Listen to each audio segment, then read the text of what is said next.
Magandang hapon ho sa inyo, ating mga kababayan. Good afternoon po sa inyo. Narito kami ulit dito Opo. sa Tulay Pilipino para dinggin ang inyong mga kailangan. Opo.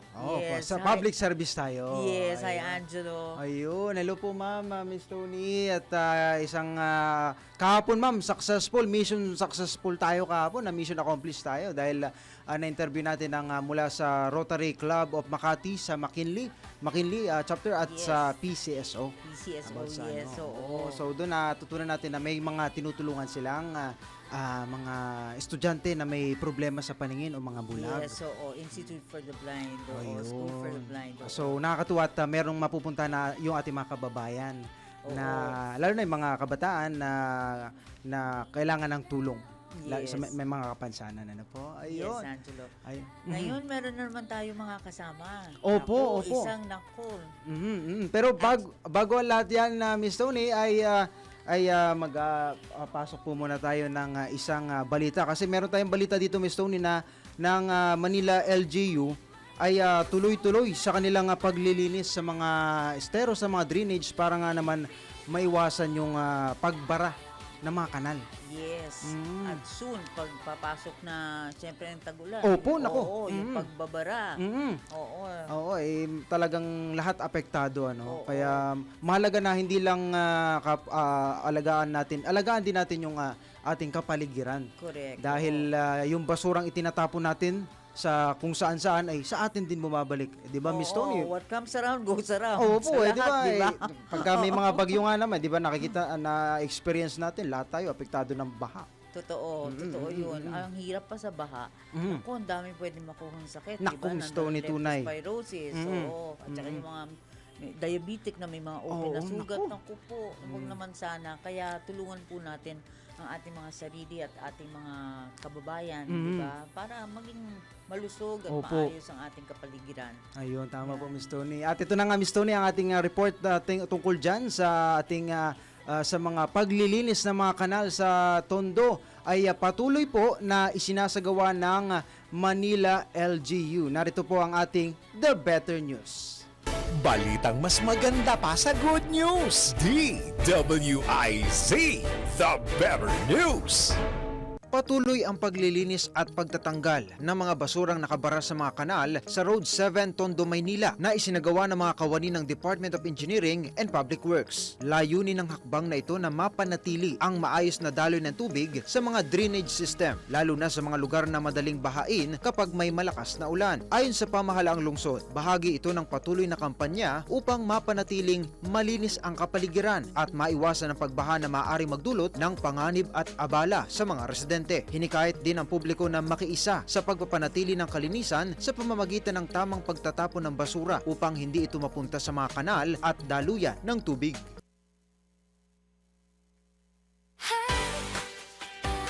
Ayun, Miss Tony, yun na nga pinag-uusapan natin. Ayun, napakahalaga ng kalinisan. Totoo yan. May kasabihan nga po, cleanliness is next to godliness. Totoo yan. Oo. Galing ko, Miss Tony, na ko yun, mukha kong banal. Ay, naku. Basta alagaan natin ang sarili natin, sumasampalataya sa Diyos, di ba? Ano talaga? Talagang nakakalinis talaga ng puso at diwa. Oo. At saka ang sarap magliwaliw o lumabas, gumala kung malinis yung kapaligiran Totoo yun. nakikita mo. Totoo yun. Yun na nakakahinga ka ng Boost. maayos. Oo. Sa opisina rin, ganun din. Kung malinis yung opisina, yung table, napakasarap magtrabaho. Ano po, Yes, Miss oo. Tony? At saka nakakaano ng mental health, Opo, di ba? kalusugan Kasi talaga. pag magulo ang kapaligiran mo, parang nagugulo na rin ang pag-iisip mo, di ba? Opo, ano. Kaya kung hindi man, maya-mayang konti, gugulo na yan. Hindi na productive yung trabaho. Ano po, Miss Tony? Totoo yan. Oh, ito, opo. Yes. Miss, Sige, Angel. speaking of kalusugan, Miss Tony, ay meron po tayong kapanayam, nabubulol na nga. Kapanayam dito sa studio, Miss Tony, tungkol sa kalusugan natin at malagang malaman din natin kung sino yung kanilang mga natutulungan. Yes. Ayun, makasama po natin dito sa studio si Miss Margaret Makasait Baro, ang Executive Director po ng Makati Medical Center Foundation. Ma'am, welcome po. Welcome. Magandang hapon po sa inyong lahat, and thank you very, very much po for this opportunity to be a guest dito po sa inyong show. Salamat Naku, po. Maraming salamat for coming here to grace our show. Thank you very much. And nagkakwentuhan kami kanina. Kasi alam mo, Angelo, sa totoo lang, Apa. ang Makati Med, ang paborito kong hospital. Sa Ay, totoo talaga lang. po? Oo. Oo. Kasi pagpasok mo yung ambience, Apo. yung ang-gaang ng dating, friendly lahat, the Oo. guards, the doctors, lahat. That's why it's so nice to have Marge, di ba? Sa I'll just call Thank you you so Marge. much. Ang Makati Med prides itself in being known as your hospital with the heart. And Yes. hearing your stories straight from the heart, nako, that really boosts our morale. And thank you for sharing with us na paborito niyo ang Makati Med. Yes, Salamat yes, po. it is. Ayun, So, no. Parang ano siguro ito, parang parang hotel na sigurong sa sobrang parang ganda ng ganun na Makati nga Med, eh, ano po? oo. Anyway, Marge, I'd like to ask, this foundation that you have, Yes. how long has this been Hoy, running? it's Oo. been around actually since 1992. So we're counting this year by October, parang magse-celebrate kami ng 34th year. Pero that Oh. signals our activities for the grand celebration on our 35th year of existence. Of 35 yes, years. being able to help so many patients all around the country po. And paano nakakatulong tong foundation, Marge? Kasi ang marching orders namin, Yes. our chairman is Mr. Manuel V. Pangilinan, our president is Dr. Victor Gisbert, and meron po tayong board of trustees, no? And ang marching orders namin is not just to be of help sa mga Filipinos or mga taga Makati, pero you will be surprised, ang presence po ng Makati Med Foundation is all over the country, Luzon, Visayas, Mindanao, hanggang West Philippine Sea naaabot natin Umaabot kayo yung doon. tulong. Yeah. Why? Because the marching orders are to really help with nation building. So, making sure that everything we do, our projects, our programs, is really to help build a healthier Philippines. So, Yes. yun yung Okay, and paano ba sumali dito sa foundation ninyo? Do you have requirements? we're not, of course, pag volunteers, they're always welcome. And you do not need to be a doctor. Of course, Okay. it helps na may medical background, no? But you will be surprised kahit sino po mahahanapan natin ng lugar para to make a difference, para Yes. makatulong sila. Yes, Oo. so they can just contact us. At dito po ba sa foundation nyo, Miss Marge, ay hindi ba ito gaya ng gobyerno na libro yung requirements na kailangan at kung ano-anong hinihingi at napakahaba ng pila na parang mahihimatay na. Correct. Hindi ba ganun kahirap humingi ng tulong sa inyo, Miss We Marge? try our best to simplify kasi alam namin na pag may sakit na yung pasyente, medyo ayaw na nating dagdagan pa yung sakit nila sa ulo at sa Totoo. bulsa at sa puso. So, we try to just simplify it, no? We are partnered sa hospital po. Kasi separate po yung Makati Med Foundation at saka Makati Med Hospital. Okay. Pero we work together. Kami po yung tinatawag na Corporate Social Responsibility Arm. So yung mga pasyente po na sa tingin nila walang kakayanan, unfortunately, to be paying private patient, meron naman po tayong social service department. Meron tayong health service program, HSP, na pinoprocess doon po lahat ng mga pasyente natin na kailangan ng tulong. Ayun. Kayo ba, Miss Marge, ay, ito ba ay dito lang sa, kasi Makati Medical Center, Makati lang ba yan o naaabot niya ng iba't ibang panig ng bansa, Miss Marge? Yes, sir. As mentioned, well, originally, kung isipin mo, dapat technically Makati lang. Pero Makati City is one of the more blessed cities na marami namang ospital, maraming funding. So, we have found ourselves going all around the Philippines po. And as I mentioned, hanggang West Philippine Sea, meron tayong programs doon. Kung nagtataka kayo, anong ginagawa ng Makati Med sa West Philippine Sea? Baka pwede kong ikwento. One of our flagship programs po is public-private partnerships. So, with organizations in the public sector, isa na dyan yung mga uniform services natin, yung Armed Forces of the Philippines, yung Philippine National Police, Philippine Coast Guard, etc. And alam naman natin ngayon yung tension sa West Philippine Sea. Yes. We want to make sure, kasi for example, in any given calamity, given yan na yung tutulungan is yung mga victims, yung mga victims of disaster, etc. Pero kami, very conscious sa amin na we help our helpers, we care for our carers, and we try to be health heroes to our heroes. So, sino yung tutulong doon sa mga tumutulong sa atin? So, we make sure that they're healthy and well. So, may health security programs po tayo. So, yung mga tropa, let's say, na na-assign sa iba't ibang areas around the Philippines, including the West Philippine Sea, pinapadala natin yan ng care packages. We take care of their health. We make sure before and after deployment, na-check po yung health status nila, etc. So that's part of our MOA with the armed forces. We do the same for the Philippines National Police, the police, the Coast Guard.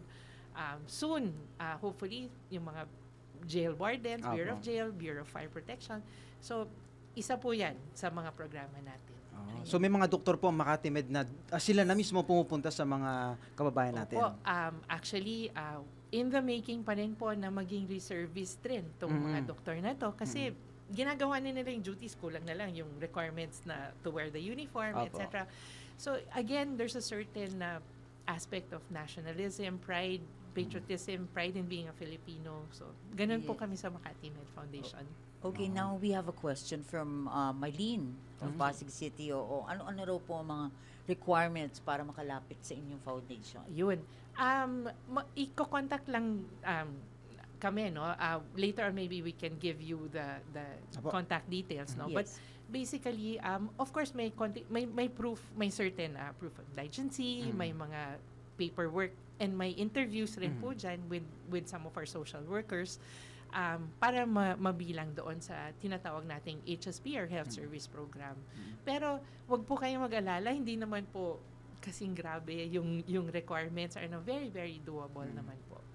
Ayun. Okay, At ayun. least So, talagang ang tulong nila ay Luzon, Visayas at Mindanao.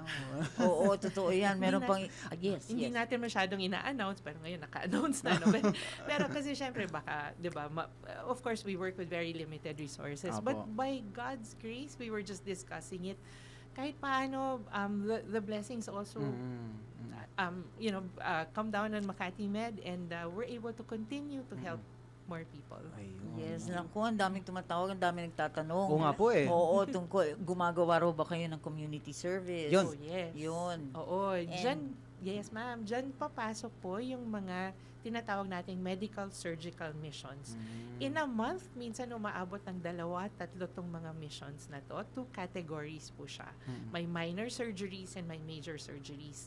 So, pag sinabi nating minor, minsan half a day lang, hundreds of patients are helped. Lives are changed. Kasi yung mga volunteer doctors natin, sanay na sila. They've been quietly doing this for almost 40 years now. Pag makausap niyo po yung mga doktor, and we're talking about the top-notch, talagang Yes, big-name doctors who have the biggest hearts po. I Yeah. mean, we're so proud of them. Doctors, nurses, medical volunteer staff. So pupunta po kami sa probinsya, dala po namin lahat ng mga instrumento, lahat ng mga machines, lahat ng mga doktor, and then we do the surgeries. Pag major po yan, buong weekend po kami nasa field. Ayun. So, Okay, Marge, I'd like to ask, Yes. ito ba, is this, how much do they have to pay or is it Okay. for free? Oo. yes. Ideally talaga, it's for free. Of course, we work with partners who are Yes, yes. big-hearted, generous sponsors as well, mostly from both public and private sector. Minsan, partners po natin are the LGUs or the provincial governors. Minsan, meron tayong mga anonymous donors na Yes. bigla na lang dumadating saying they want to make a difference. So, that's how we carry out our programs and projects po. Ayun. Ito naman po may nagtatanong naman po from Kagawad 62 ng 13 Cavite. Ano po ang mga kailangan ng isang barangay para makipag-partner sa inyo para sa community service? Sulat lang po. Or they can message us. We do have a Facebook page. Pwede naman i-send nila yung messages nila. And from there, we will engage with them already. So, kailangan lang namin malaman kung ano ba yung status, yung health status sa barangay nila, ano yung pwedeng services na pwedeng dalhin. Heads up lang po, medyo talagang fully booked yung mga in a year, parang by January naka-schedule na po yan. So, bear with us, marami talaga humingi ng mga medical surgical missions na to. But we try. We try to serve as much as we can. No. Oh, Nakakatuwa naman at ay meron tayo, ang Makati Med pala ay hindi lang sa Makati nagseserbisyo sa buong bansa. Talaga, it's a hospital with a heart. Oh. We were talking about it kanina, oo. Because sabi ko, naku, fan na fan ako ng Makati Med. Sana yung iba nating kababayan maging inspirasyon ng Makati Med. Totoo. Oo, sa Oo. pagtulong. Ayun. At kung sakali, ito naman po, may nagpapatanong from Maria ng Baras Rizal. Magkakaroon po ba kayo ng libreng tuli para sa mga kabataan? Summer is coming Summer up. season and yan na. ang usual Yes, favorite oo. no, activity. Actually, sa Makati Med mismo, meron tayo doon parang facility doon sa may Tower 3 namin na every summer may schedule tayo ng mga circumcision missions. No? Pero in these surgical missions, kasama na yung tuli dyan. Baras Rizal, parang wala pa kaming nakaschedule around that area, pero malalaman nyo po. Worth mentioning is we are partnered po with a lot of public hospitals. Pag Okay. sinabing public hospitals, DOH Hospital, LGU Hospital, and one of the first public hospital we partnered with is Rizal Medical Center. Oo. And we're very, very proud of them. Hindi kami we don't hesitate to, pag minsan puno na sa Makati Med or hindi na namin kaya, we refer to Rizal Medical Center. For us, we've known them since almost 15 years, partnership namin. And they're one of the best public hospitals po. We're very, very proud of them. Private hospital levels po yung service nila and equipment. So dito lang, malapit lang din sa may Pasig. Oh. Sa dulo ng Shaw Boulevard. So, yung mga taga Rizal, usually dyan sila pwedeng pumunta rin. And mga doktor rin ng Makati Med yung nandoon. Yun. Naalala ko tuloy yung experience ko sa pagpapatuloy. Oo. Oo. Pero mababait yung doktor nun, Miss Tony, Miss Marcia. Ano ka na? Kasi minsan Sana ngayon ang naman. uso yung from Oo. birth, di ba? Oo. Doon na, para walang aray. Oh, ang gaan ng mga kamay nila habang tinatahi. Napakagaan. Oo. Miss Miss Tony, may patanong pa po. Yes, ito naman Sheila De La Torres from Pasig. Yun. Ma'am, pwede po bang lumapit sa inyo kasi ooperahan po ako sa kidney. Sakop niyo bang kidney, Marge? Oo. Actually, yes. We, of course, case-to-case basis yan. We do have patients na even for kidney transplant, etc. I've been blessed to have the opportunity to sit with the Makati Med Transplant Ethics Committee. So, yan yung mga kasong pinag-uusapan namin doon. And contact lang po sila and we'll see what's possible. We always say no promises, pero best Yes. effort to see how we can be of help. Ay, naku. Kung hindi man kami, I'm sure we can find a partner that might be able to help them as well. Oo. At least di pa rin pababayaan, Miss Tony. Definitely. I-recommend pa rin. Oo. Hindi natin papabayaan yun. So, itong sorry ha, pero yung tulian center ninyo, Mabalikan natin ang tulian, ma'am. oo. Summer lang ba yung Hindi, ginagawa to?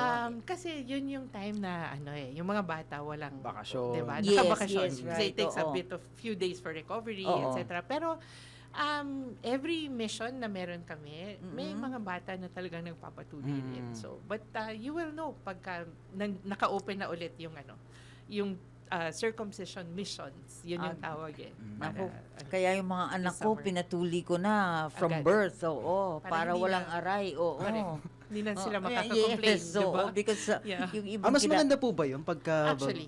parang, no? Oo. Yes, you think, and is it healthier to do it while, We can ask the doctors. I'm not a doctor, kaya I'm very Yeah. careful about making medical. But kasi usually from birth, at least you're done. I mean, tapos na yung Yes, We've oo. seen boys na medyo umiiyak sa linya. So, pagka ganun, ayaw nating pilitin. Oo. Kasi matutrauma sila eh. Oo. So, and we usually ask for boys 10 years old and above. Kung hindi man baby yan, na parang hindi pa siya makaka-complain or ideally mga 10 and above. Kaya na ba? Oo, kasi minsan hindi pa kaya ng mga... Opo. Naalala ko tuloy, nagpatuli ako, Miss Tony, Miss Marge. Ilang taon ka isang nun? galon yung nainom kong tubig.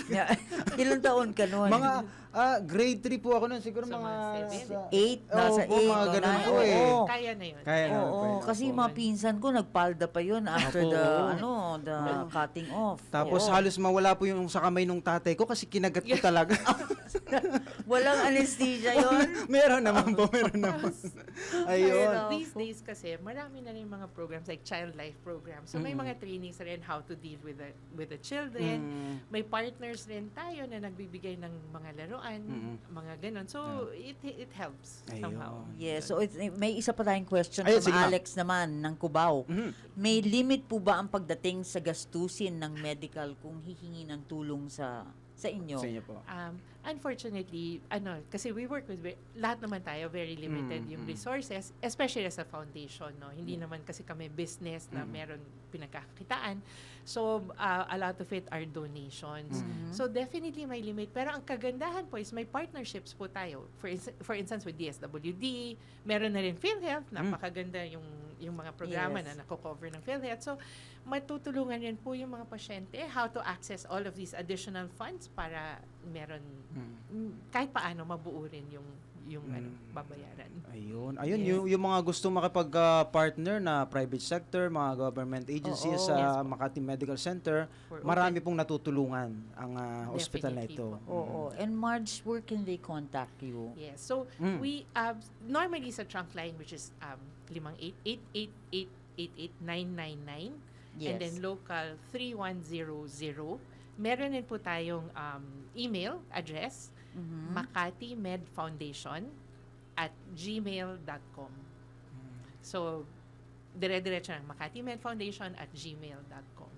Ayun. Yun po yung Bago tayo mag-commercial, ma'am, baka may mga invitation kayong nais i-promote. Well, of course, sa mga nais tumulong sa mga pasyente, you can be rest assured na talagang makakarating to, and it's a very life-changing opportunity for our patients and also for our donors and sponsors. So, please join us sa Makati Med Foundation to allow us to be able to live out our battle cry of being a hospital with a heart. Ayun. Yes. I can attest to that. Thank you. Thank you so much, Marge. Thank you so much, Miss Naku. Marge. Opo, Oo. sa pagpapaunlak.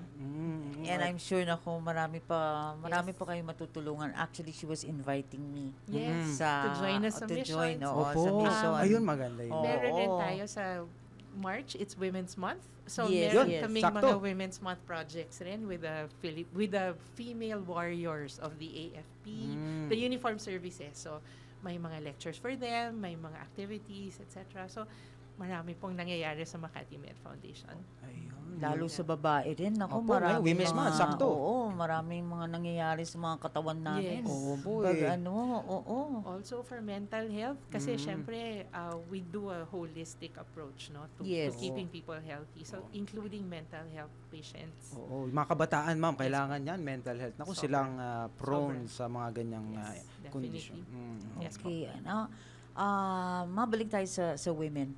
Ang hysterectomy ba sakop nyo? Yes. We have our Yeah. OB-GYN department and our doctors naman to be in Okay. charge of that po. So, Makati Med being one of the top and premier private hospitals, covered naman lahat ng klaseng diseases or illnesses. So, i-refer lang natin yan doon sa mga specialista po. What about cancer? Yes, we do have cancer patients as well. So, case to case, we will check kung hanggang saan yung coverage na pwede sa kanila as HSP patients or as charity patients. Pero again, as we mentioned, kung hindi man kami yung full blown na makakatulong sa kanila, we will make sure na meron pa rin silang tulong na ma-access wherever it will come from. Ayun, Hindi maraming natin bibitawan. Opo, maraming salamat Miss Marge sa inyong You're welcome. pagpunta dito sa amin at para makapagbigay ng impormasyon na merong malalapitan na ating mga kababayan, lalo na ang Makati Medical Center. Thank you Yes, naku Marge, thank Our you pleasure very Thank you much. so and much our honor po. to be with you. Ayun, maraming Ayun. salamat po. Miss Tony, at magko-commercial lang po tayo saglit. Ako napaka-iksi na, parang naiiksiyan ako sa oras. Oo. Marami pa sana akong tanong pero Kanina pa nga kami nagchika may take two na lang tayo, mama, no? Magkaroon na lang tayo ng Part take two two. na lang po tayo. Yes, Oo, ma'am. thank you, Yes, Marge. sir. Thank you, Miss Marge. Salamat din po. Maraming salamat po at magbabalik po ang Tulay Pilipino makalipas ang ilang paalala. Ang oras yun, 12:29 Ang bilis. PM. Bilis. Patrol 24, June Samson. Kuyang June, Kuyang Daryl, suportado at sinigundahan ni mamamayang Liberal Party List Representative Leila de Lima ang pahayag ni dating Senator Antonio Trillanes IV na posibleng ang mga Duterte ang nasa likod ng paglutang ng 18 dating sundalo. Sa interview kay de Lima sa Department of Justice ay naniniwala umano siya na maaaring ang kampo nga ng mga Duterte ang nagtulak sa mga akusasyon na isiniwalat ng nagpakilalang mga dating Marines. Ipinaliwanag ni de Lima na ang mga Duterte umano ang makikinabang sa revelasyon o aligasyon sa kaugnay na sinasabing korupsyon. Kumbinsido rin ang mambabatas na layunin lang ng pagsasapubliko ng nilalaman ng joint affidavit ng mga Marines na ilihis ng atensyon ng publiko mula sa mga isyong kinasasangkutan ng mga Duterte. Nasabay kasi niya ang timing sa panahon ng pagdinig sa impeachment ni Vice President Sara Duterte at sa kaso ni dating Pangulong Rodrigo Duterte na dinidinig ngayon sa International Criminal Court. Patrol 34, June Samson para sa impilang may todong lakas, DWIZ, nagbabalita ng tama, naglilingkod ng tama. DWIZ News Catch Up. News Catch Up. Samantala, pag-alis sa excise tax at value-added tax sa produktong petrolyo, ipinanawagan ng isang grupo sa gitna ng oil price hike. Ang detalye mula kay Patrol 38, Jen Patrolya. Nagkasa ng kilos protesta ang ilang militanteng grupo sa pangunguna ng anak pawis sa isang gasolinahan sa kabaan ng EDSA Cubao. Kasabay ito ng unang bugso ng tinaguriang mega oil price hike ng mga kumpanya ng langis na iniuugnay sa nagpapatuloy na sigalot sa gitnang silangan. Ayon sa grupo, ang mga buwis sa produktong petrolyo ang siyang lalong nagpapabigat sa kakarampot na kita ng mga Pilipino.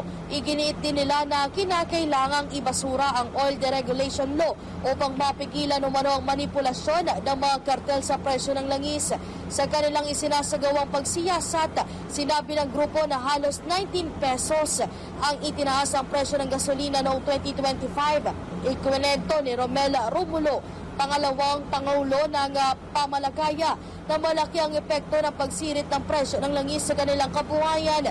Mulaan niya sa dating 6 hanggang 8 oras na pangingisda sa dagat, 4 na oras na lamang sila ngayon nakakapalaot.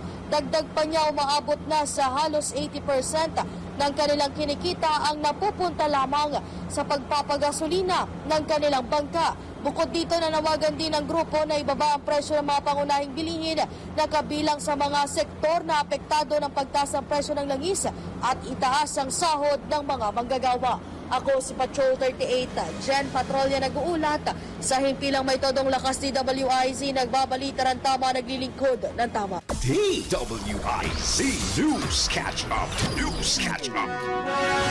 Samantala, tanggap tayo ng flash report. DWIZ Flash Report. Panukalang magbibigay ng emergency powers kay Pangulong Marcos para pansamantalang suspindihin o bawasan ang excise tax sa langis. Aprobado na po sa committee level. Ang report mula kay Patrol 30, Jelly Mendez. Jelly! Dahil inaprobahan na ng House Committee on Ways and Means ang substitute bill ng panukalang magbibigay ng emergency powers kay Pangulong Ferdinand Marcos Jr. para pansamantalang suspendihin o bawasan ang excise tax sa langis.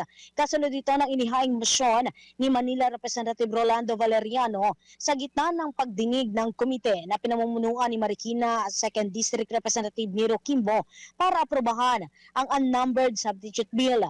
Walang tumutol sa motion, dahilan para umusad ang panukala upang tugunan ang panawagan ng iba't ibang sektor, dala ng pagtaas ng presyo ng mga produktong petrolyo, bunsod na rin ang nagpapatuloy na tensyon at krisis sa Middle East. Batay sa substitute bill, ang emergency powers ay epektibo sa 6 na buwan, maliban na lamang kung i-extend ng hindi lalagpas ng 1 taon o paiiklihin sa pamagitan ng joint resolution ng Kongreso. Ang otoridad na iginawad sa Pangulo sa ilalim ng panukala ay magiging epektibo lamang hanggang December 31, 2028. Ito si Patrol 30. Jelly Mendez nag-uulat para sa impilang may todong lakas sa DWIZ. Nagbabalita ng tama, naglilingkod ng tama. DWIZ News Catch Up. News Catch Up. At iyan Yan ang mga tamang balita sa oras na ito. Mag-follow at subscribe sa lahat ng DWIZ Digital News accounts, Facebook, Instagram, YouTube, TikTok, X, DWIZ News app at DWIZ News website. Ako po si Darrell Justin, nagbabalita ng tama, naglilingkod. Babalik po ang Tulay Pilipino. Siyempre kami pa rin po inyong makakasama sa serbisyo publiko dito sa Tulay Pilipino. Ako po si Angelo Bainyo at ang reyna ng public service. Walang iba. Tony Rose Guide po. Eto, boyfriend. Nagugulat si Miss Tony. So, Miss Tony, ito naman pag-uusapan natin yung mga tumutulong at syempre na humahanga tayo sa mga tumutulong kahit na walang nakakakita, walang camera. yes, totoo yan. Oo, at walang kapalit. Oo. Yun ang maganda. Actually, alam mo, kahit sa Biblia nakasulat, 'di ba? Don't let your left hand know what your right hand is doing. Kaya talagang blessed talaga are those na talagang yung tumutulong talaga from the heart. At saka yung talagang kusang yung hindi na no fanfare. Oo, yung ano talaga. Hindi yung nagse-selfie nagba-vlog, ay tumutulong ako. Oo. Although hindi mo din maalis yun, pero kanya-kanya naman talaga. Ang importante nun talaga yung pagbigay natin ng tulong sa kapwa ay talagang galing sa puso. Totoo yan. At saka walang hinihinging kapalit. Tama po, Miss Tony. Mas nakakatulog ng mahimbing kapag alam ko nakatulong ako pero hindi yung pinagyayabang, yung magbigay ka lang ng konting tulong sa mga bata. Na laruan, pagkain, di ba masarap na sa pakiramdam yung Miss Tony? Oo, at saka yung may mapasaya kang tao. Malaking bagay yun, mapangiti mo, maano mo. Kaya pansin ko, Miss Tony, sa mga tumutulong, sa mga foundation, gaya ni Miss Marge kanina, na ang aliwalas ng aura Correct, nila, ng oo. itsura nila, siguro yun yung magic ng pagiging matulungin sa kapwa. Ano po, Miss Tony? Oo, totoo yan. Kasi nagra-radiate eh. Yung kung ang puso mo ay busilak, talaga nagra-radiate. May kilala rin akong several people na gano'n na talagang mula sa puso talaga. Iba-iba yung dating nila, magaang at saka yung masayahin sila kahit may mga kanya-kanya silang problema at home. Ayun, nakakatuwa talaga. At, ito nga, Miss Tony, speaking of pagtulong sa ating mga kababayan, ay Miss Tony, meron po tayong mga kasama. Nasa kabilang linya po si Dr. Israel Francis Pargas, ang spokesperson po ng PhilHealth. Magandang araw po, Dr. Israel. Hi, Doc. Magandang tanghali po sa ating lahat. Magandang tanghali po sa lahat ng ating taga-subaybay. Ayun, Ayan. magandang araw po. First of all, congratulations sa inyong 31st anniversary ng PhilHealth nung February, no? Yes, Doc? Yes po, actually ang amin pong 31st anniversary ay nangyari nung Feb 14. Talagang Valentine's Day talaga. Valentine's Day, Oo. araw ng mga Opo, puso. kami po ang heart program ng ating gobyerno. Ayun. Okay. Ngayon sa nakalipas na 31 years, imagine 31 years na pala to. Tagal na. Oo. Ano ang benepisyo naman na inapailoob, tama ba yun? Nakapaloob. ng PhilHealth. Well, basically po, we cover for all types of diseases, whether inpatient or outpatient. At ang talagang mandato po ng PhilHealth bilang isang social health insurance corporation, we actually administer the National Health Insurance Program, or yun nga po, ang ating talagang mandato is to provide financial protection in times of ill health. So pag nahon ng pagkakasakit, ay tayo po ang nagpo-provide noong tinatawag na tulong pinansyal para po una mapababa ang ating tinatawag na out of pocket or yung gastusin. Pangalawa is making sure that our providers, hospitals and doctors are actually providing or giving quality care to all our members. At ang atin pong mandato, dapat po bawat Pilipino ay miyembro ng PhilHealth. Okay. Oo. Susugan ko lang yung Miss Tony na tama po ba, Doc Ish, na basta ikaw ay Pilipino, automatic member ka na ng PhilHealth? Opo, under our Universal Healthcare Law of 2019, yun pong Republic Act 11223, meron po dong dalawang importanteng probisyon. Unang-una, all Filipinos are automatic members of PhilHealth, and yung pangalawa po, ang lahat ng miyembro, meaning ang lahat ng Pilipino, ay may immediate eligibility to get all the benefits of PhilHealth.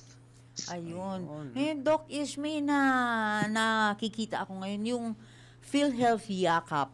Ano ba ito? Ano ang pinakalayunin nitong PhilHealth Yakap? Opo. Yun pong ating yakap or yung tinatawag natin na yaman para sa kalusugan Yes. ng bawat Pilipino, ito po yung ating primary care benefit program or yun pong ating outpatient. Hindi kailangang ma-ospital, pero sa gamutan, makakakuha pa rin tayo ng benepisyo. So ito nga po yung ating primary care na ang talagang prime objective is the prevention of diseases. So yun pong mga may nararamdaman or may masakit or may sakit ay dapat ay napapagaling natin. At pangalawa, yun po namang walang karamdaman or walang sakit ay napapanatiling malusog at walang karamdaman or walang sasakit. At yan po ay dala o dulot ng ating mga serbisyo doon po sa ating yakap program. So ang talagang objective po is tayong lahat na Pilipino ay mapalayo sa sakit. Ayun. Oo. Oo, Doc Ish, lahat po ba ng Pilipino ay pwedeng miyembro? Siyempre, automatic na. Sabi ni Yes. Doc Ish na automatic na sa yakap. Paano po ang mga paraan para makapagparehistro naman ho at ano ang mga kailangang isumiting dokumento? Opo. Although lahat po tayo ay miyembro na ng PhilHealth, para po sa yakap, ang lahat po ng miyembro ay dapat nakaregister doon sa kanilang clinic of choice or kung saan po mas convenient sa kanila na magpa-check up or magpaalaga. So, malapit sa pinagtatrabahuhan or sa tinitirhan, sila po ang pipili. At ito pong listahan na ito na sa ating website at www.philhealth.gov.ph. Sa ngayon po, meron tayong around 4,000 yakap clinics, pampubliko po at pribadong clinic ito, na pwede pong pagpilian at pwedeng magpa-register ang ating mga members. Once registered na po tayo, ay magkakaroon po ng tinatawag na profiling, and after that, ay makukuha na po yung mga serbisyo na libreng ibinibigay ng ating yakap clinic kung kinakailangan. Halimbawa po, libreng konsultasyon or check-up, libreng laboratorio na 13, or libre pong gamot. Sa ngayon, umaabot na ng 75 drugs yung makukuha ng libre sa ating mga yakap clinics or farmasiya. At meron din po tayo na libre na screening test for top 4 cancers, yun pong breast cancer, liver cancer, lung cancer, and colorectal cancer. So lahat po ng mga eksaminasyon na yan at serbisyo ay makukuha ng libre kung saan kayo nakalista or kung ano ang pinili niyong yakap clinic. Ayun. Ngayon, sapat naman po ba ang pondo ng PhilHealth para maibigay lahat itong serbisyo sa ating kapwa Pilipino? Opo, Ms. Tony, tayo po bago nagpapalabas ng mga benepisyo, na alam niyo naman po in the last 2 years, ay aggressively nag-increase tayo at nag-expand ang ating mga benefit packages. Ayan po ay dumadaan muna sa ating actuary or actuarial projection or financial impact analysis para po makita kung sapat or masusustain natin ang mga ganitong benepisyo o programa sa paglipas ng taon. At kasama po yan sa factor para po maaprubahan ang mga benepisyo na inilalabas natin ng ating Board of Directors. Kung kaya't masisiguro po natin na merong sapat na pondo para mapanatili, masustain at may pagpatuloy ang mga programa or benepisyo na inilalabas po natin. Ayun. Angelo, meron tayong Oy, question. Opo, Oo. may nagtatanong po Doc Ish sa amin sa online na Doc, pwede po bang ito from Melanie ng Kabuyao, Laguna. Doc, pwede po bang kumuha ng PhilHealth ID online at paano po ang process kapag nawala ang ID at kukuha ng bago? Pwede po kayong kumuha through our member portal para po doon sa ating ID, or pwede rin po kayong pumunta sa ating mga local health insurance offices para makakuha po kayo ng ating replacement ID. So, very important po yon because yun pong ID na yon ay doon po nakalagay yung ating PhilHealth unique number or yung PhilHealth identification number. Ayun. Ayos. Oo. Ngayon, kapag, Doc, hindi membro ng PhilHealth, ilang taon dapat para maging member? Nako, Basically, Miss Tony, lahat po tayo ng Pilipino ay miyembro na ng PhilHealth. Ang kailangan lamang ay magpa-register.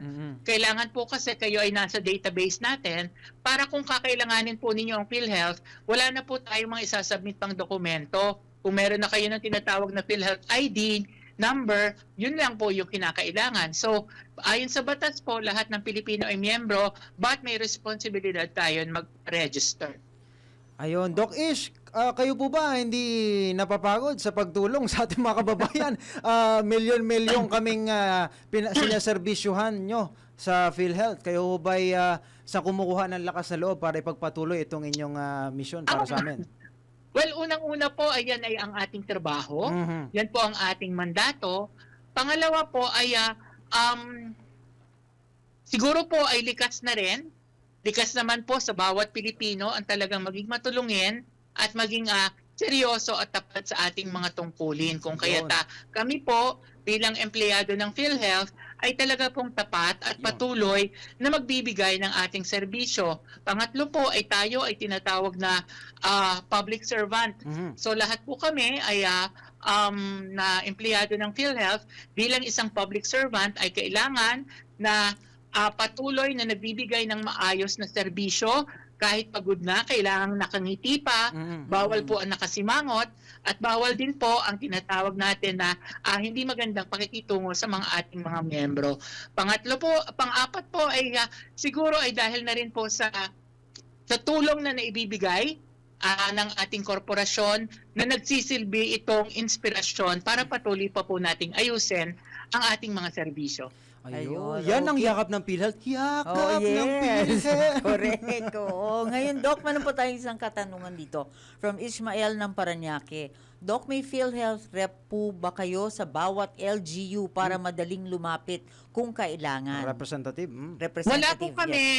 Wala po kaming PhilHealth representative sa lahat ng LGU, pero meron pong mga LGU na talagang nagre-request po sa amin, nagbibigay ng espasyo o ng table or nag-schedule po kung kailan pwedeng pumunta o dumating yung mga taga-PhilHealth para po makapagbigay tayo ng serbisyo. Pero tayo po ay merong mga local health insurances office nationwide. Ito po ay mahigit kumulang na 120 local health insurance offices. Meron din po tayong mga service desk sa ating mga malalaking malls. At meron din po tayong itinatayo o sumasama tayo doon sa mga caravan ng local government unit. So yun pong ating, at meron din po tayong mga tauhan. Yes, Doc Ish. Hello Po, Doc Ish. Ayun, naputol lang yung ating naputol.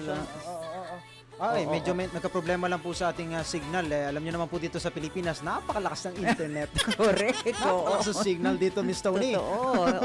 Experience niya, Miss Tony. Ay, naku, yes. San ako sumisiksik. Ay, nandiyan na po. Balikan po natin si Doc Ish. Doc. You were saying, sir? Naputol na yata ng naputol na tuluyan. po. Yes, oo. Sige, Miss Tony, magka-commercial break po muna tayo, ha? Sige. Magbabalik po ang Tulay Pilipino makalipas ang ilang paalala. Ang oras po sa buong bansa, yun, 53 minutos makalipas ang alauna ng hapon. Oras. Yun, Tulay Pilipino. Yun, nagbabalik po ang Tulay Pilipino. Kami pa rin po inyong kasama, Angelo Bainyo at Tony ang Reyna Rose ng Public Guide. Service. Tony Rose Guide po. Anyway, si Doc Ish ba mababalik natin? Sinusubukan Baka po rin po meron- nating tawagan na Miss Tony si Doc Ish, pero bago tayo pumunta dyan sa... Oy, nandiyan na po, nasa linya na po. Doc Ish, naputo lang po tayo at Doc Ish, ituloy nyo na po yung sasabi nyo kanina. Yes, opo. Pero meron po tayong mga tao na nakadestino sa mga ospital para po kung meron kayong mga kinakailangan, pwede po kayong makipag-ugnayan sa kanila. Or yun nga po, meron po kaming 24/7 hotline at 028-662-2588 na pwede niyong tawagan.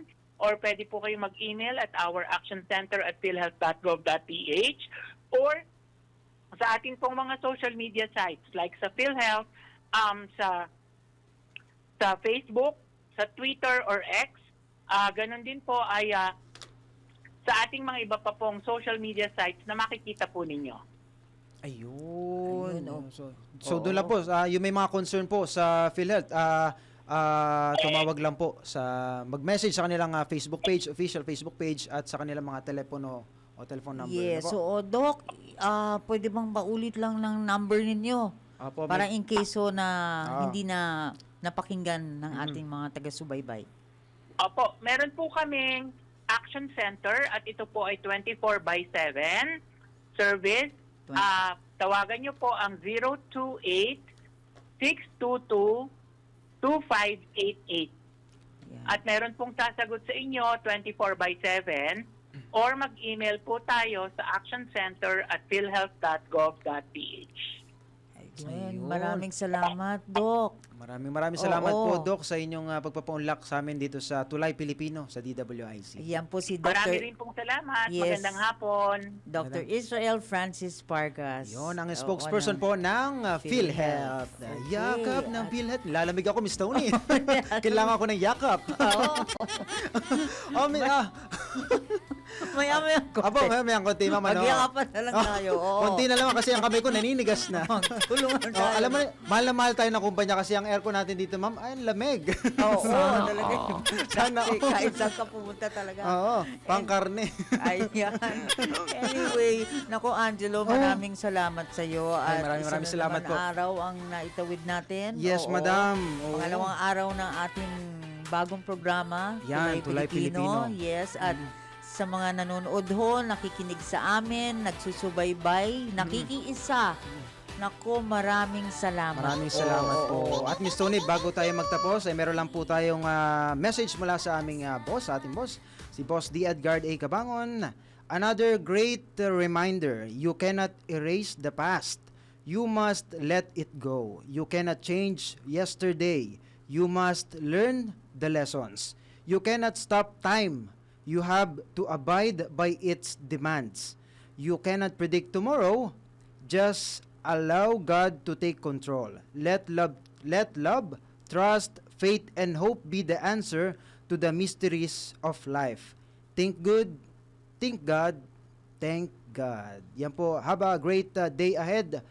God bless you. Yan po ang makabuluhang mensahe mula sa aming pinakamamahal na boss, D. Edgard A. Cabangon. Yan. At Sayang hindi ako nabigyan ng Opportunity opportunity na makilala si boss. Mr. Yes, oo. But sa lahat na naririnig ko, napakabuting tao daw talaga, napakabait talaga, busilak daw talaga ang puso. Ayan, Handa po kami niya he- ipaglaban, lalo na kami dito sa ALC Group of Companies. Yes. Ayun. Ay, Miss Tony, papaalam na po Okay. tayo. Dito po nagtatapos ang ating programa sa araw na ito.